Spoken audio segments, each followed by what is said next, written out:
ഈ രാജ്യത്തെ 4.5 കോടി ജനങ്ങൾക്ക്, പാവപ്പെട്ട ജനങ്ങൾക്ക് വീട് വെച്ചു കൊടുത്തിട്ടാണ് രാംലല്ലയ്ക്ക് നമ്മൾ വീട് പണിയുന്നത്. ഈ രാജ്യത്തെ കോടിക്കണക്കിന് ജനങ്ങൾക്ക് ശുദ്ധജലം എത്തിച്ചതിന് ശേഷമാണ് രാംലല്ലയ്ക്ക് നമ്മൾ വീട് പണിയുന്നത്.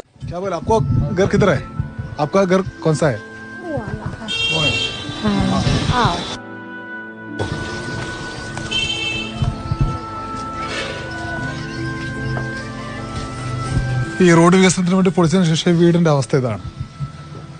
ഒരു മുറി മാത്രം, ഒരു കട്ടില്, അടുക്കളൊന്നും പ്രത്യേകമായിട്ടില്ല. ഇവിടെ തന്നെ അവർ ഭക്ഷണം പാകം.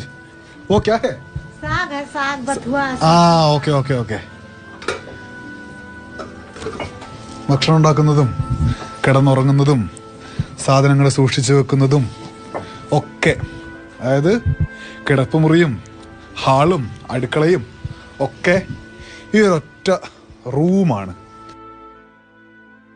രാമക്ഷേത്രത്തിന് ചുറ്റിലുമായി പണിയുന്ന പഞ്ച്കോശി പരിക്രമ റോഡിനു വേണ്ടിയാണ് വീടുകളും കടകളും ചില ക്ഷേത്രങ്ങളും ഇടിച്ചു നിരത്തിയത്. എന്റെ വീടിന്റെ കൂടി അകത്തേക്കൊന്ന് വരുമെന്നാണ് അവർ ചോദിച്ചത്. പോകാന്ന് പറഞ്ഞു.